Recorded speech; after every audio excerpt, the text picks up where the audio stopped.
સાપુતારાની અમે ટૂર કરવા આવ્યા છે આજે સવારના 7 વાગ્યા છે। જો આ ગીરા ધોધ જવાનો રસ્તો છે। હું ને મારી ફ્રેન્ડ મારી બેસ્ટી અમે ગીરા ધોધ પહોંચી ગયા છે। સાપુતારાની ટૂર છે અમારી આજે। સવારનો ખૂબ સરસ માહોલ છે, બહુ જ ઠંડુ વાતાવરણ છે અને પ્રવાસની શરૂઆત છે।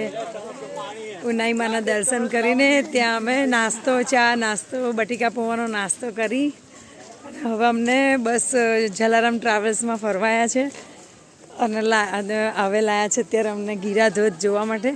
અમે અત્યારે ચાલતા ચાલતા જઈ રહ્યા છે। અમારા સ્થાને જઈને ફરી હું મેસેજ કરું। હરા ભરા જંગલના રસ્તા પાર કરતાં કરતાં હવે અમે સાપુતારા જઈ રહ્યા છે। બહુ જ મસ્ત માહોલ છે, એટલું ખૂબસૂરત એકદમ ક્યુટ માહોલ છે રસ્તાનો અને વરસાદ બી નથી અને વાતાવરણ બી બહુ જ ઠંડુ છે। ફેસ્ટિવલનો માહોલ છે આજે સાપુતારામાં। આટલી બધી બસો પડી છે અને આજે સાપુતારામાં ફેસ્ટિવલનો પહેલો દિવસ છે એટલે એની અસર અહીંયા બધે દેખાય છે। લાઇનમાં ખૂબ જ બસ પડી છે, બહુ બધી બસો આવી છે સાપુતારા આજે પ્રવાસ માટે અને અમે પણ એનો આજે આનંદ લેવા આવી ગયા છે સાપુતારા।